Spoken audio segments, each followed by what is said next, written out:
Alright, you guys, happy Tuesday. I'm Mr. Tuesday, aka Nike. I hope everybody had a nice Memorial Day weekend. It was safe and all that good and stuff. This is to actually take two, so you gotta excuse me. I'm trying to get this right. Like I said, in my last video, I'm a writer. I don't like being in front of the camera. Anyway, so this week's topic is coming out and dysphoria. So I'll start with coming out because in all honesty, I don't have too much experience with dysphoria.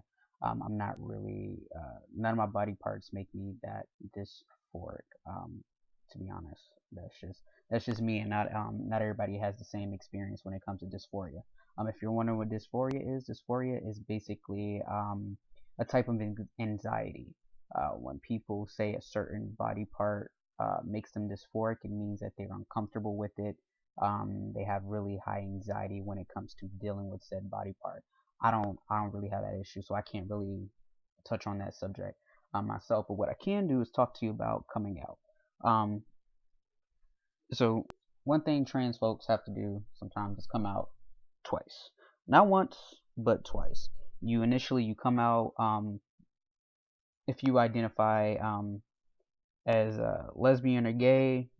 You have that initial coming out stage where you say, hey, family, I like boys, I like girls, I like both. You know what I'm saying?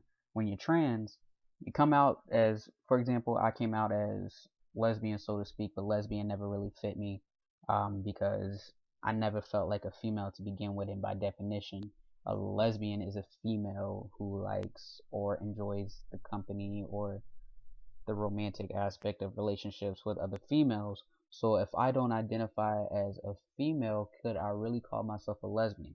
I battled with that for like ever because I felt like I can't be a lesbian. I don't even feel like I'm a female. Like that didn't even make sense.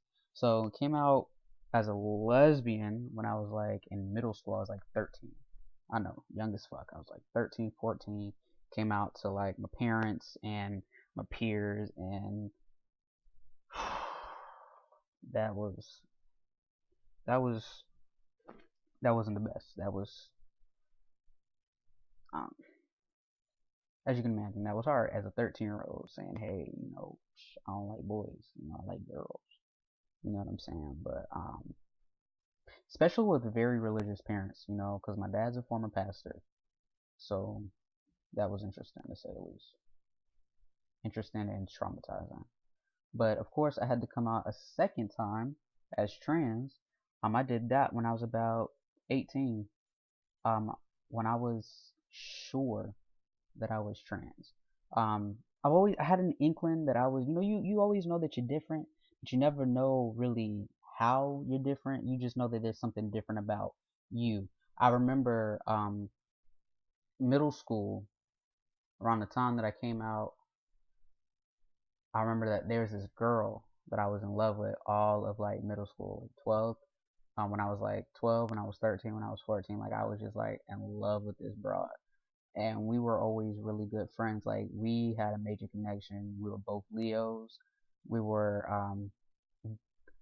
born a year apart, 2 days apart, like a day apart. Her birthday was on the 28th, mine's on the 29th of July. And so like that was my ace, and like we had like a thing for each other. And she would tell me all the time, you would be the perfect boyfriend. It totally sucks that you're a girl. And I'm like, what? Come again? Like, I'm a girl. Like, what are you saying? Like, you don't make sense. Like, why does that matter? Like, I could never get it through my head that like she wanted me, but she didn't want me. Like, you know what I'm saying? And so like that was like a pet peeve of mine coming up and dating, hearing that you'd be the perfect boyfriend, or like you're one of the guys. And I'm like, okay. And then they'd be like, but you're a girl. And I'm like, what's the but for? Can we just leave it at I'd be the perfect boyfriend, or I'm the perfect guy friend? Like, what, can we leave it there? And so it always bugged me that there was always that but, and I could never figure out why.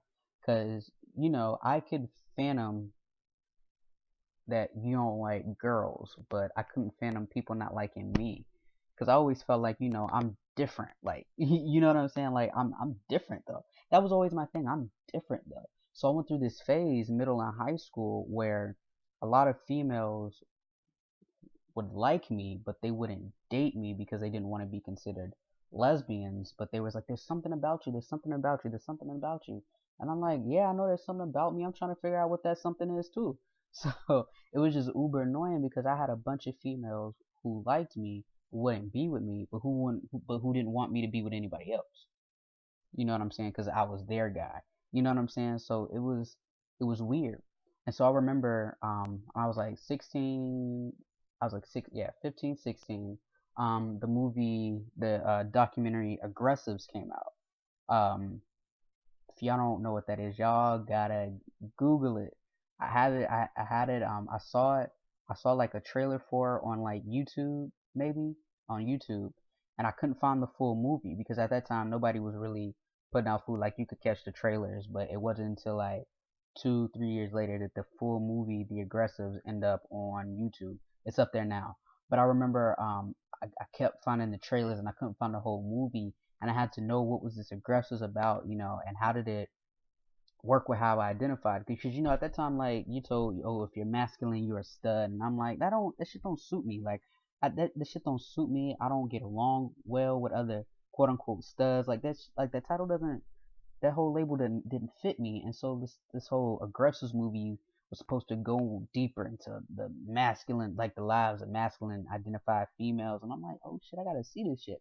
And so I remember it was for sale on Amazon, and I asked my mom if I could use her card to buy the movie online.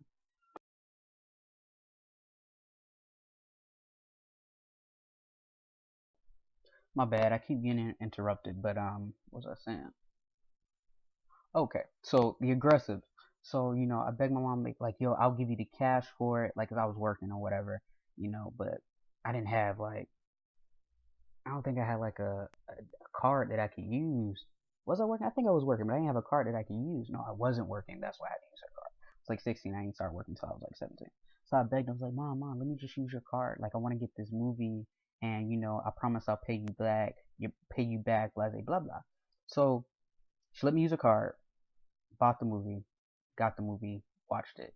I was amazed. I was amazed. I was amazed at, believe it or not, having a brain fart. Marquise. Marquise. I was amazed at Marquise because Marquise binded. I remember Marquise talking about how he didn't feel female, but it's not like he wanted to be a man. And that resonated with me because I didn't feel female, but I wasn't walking around here trying to be a man. But at the same time, I felt like I was one. Like it was like a feeling, was like I wasn't trying to act like anything other than what I already was. You know what I'm saying? And so I was like, what is that though? Like, what is that? Like, what is it? What is it though? There has to be something more to just being masculine and not feeling female. Like, there has to be like something else to it. And so, I used to watch it from time to time and just, because every time I watched it, I kind of picked up on something different that resonated with myself. And so time progressed, and I start, you know, dibbly dabbling on the internet, and I was on Downlink, and on Downlink, that's when I started seeing trans guys and trans women. Like, I've always seen, everybody's aware of trans women because they've been around, but it's the trans guys that you never really hear about. And so I started doing some more research, and I realized and found out what trans was, and I'm like, I had my aha moment. Oh my God, that's it. That's it. And so once I realized what trans was and that I was indeed trans, I started having conversations with my friends first. And this is around 18, 17, 18. And I really didn't start coming out until I was about 18. And that's when I started socially transitioning. I was about 18. So the girl I was dating at the time, she knew, a couple of my friends knew, and she was really decent at using the correct pronouns for me and respecting how I felt about my body. And I think that had something else to do with something else, but I'm not gonna go there because I think she wasn't. She was one of those. She was one of the ones where I was different for. Like I dated a lot of girls that after they dated me, they didn't date another female bodied person again. They go back to like size guys. So I think she fell along those lines, but that's a whole nother subject.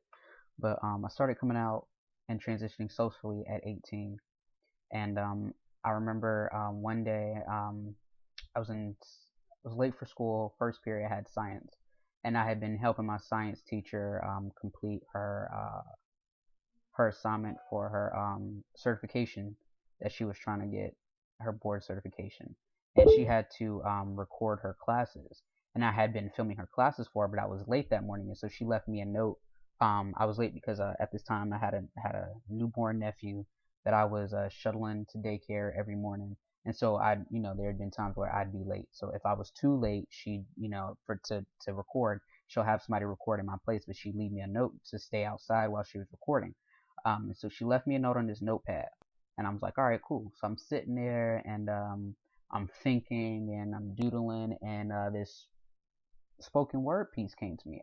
I entitled it "This Body," and I basically explained in the form of poetry what being transgender was for me. And I remember I was trying to explain it to my mom, but I felt like I wasn't getting through. So I handed her the poem, like, yo, just read this, just read this. Like, I don't know how else to explain it to you, just read this. And she kind of gained a better understanding of what being transgender for me was, and that's how I identified. And that was when I was 18. And initially I thought it went over well. We didn't really speak about it like that. And I knew she was conflicted, but she would never tell me she was conflicted. I would have to find out from other family members how she felt, because she wouldn't.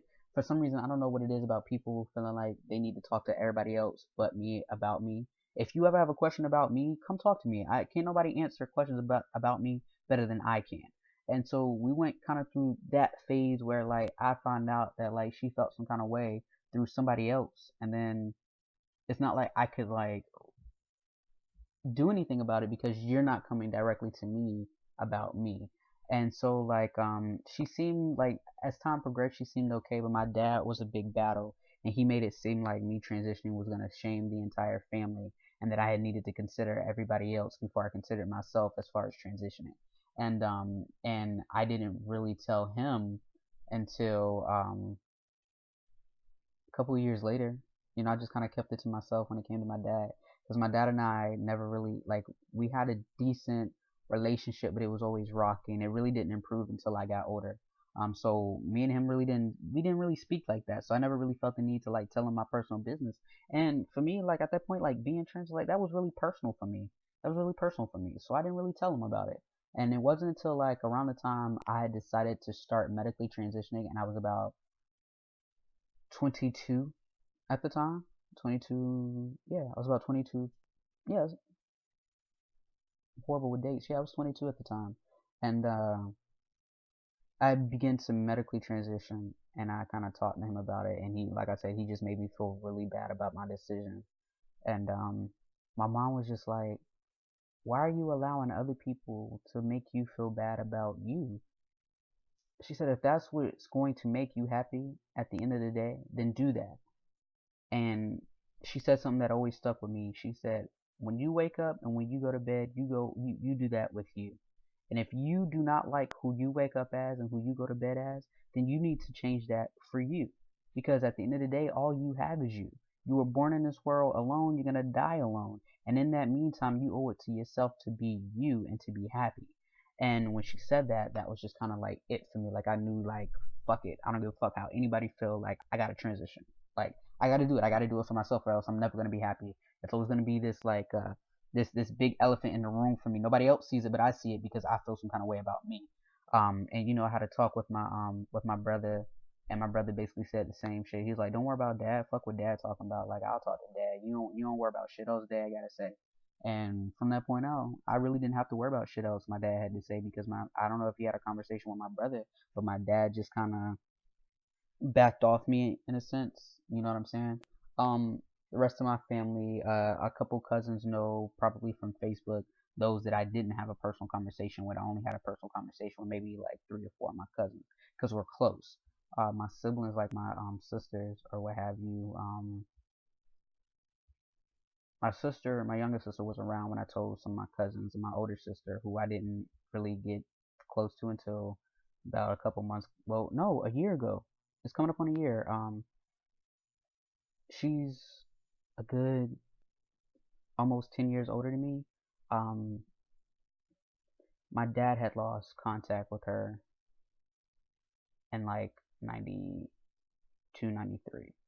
Her mom up and moved them around, and my dad could never get find them, like he couldn't find them. So it wasn't until one of my until my older sister died last year were we able to kind of find my my oldest sister. But I told her off the bat, like, when I called her, like, first time we spoke, she was like, "Why you sound like that?" And I had to explain to her, well, this is what it is. And she was like, "Oh, okay."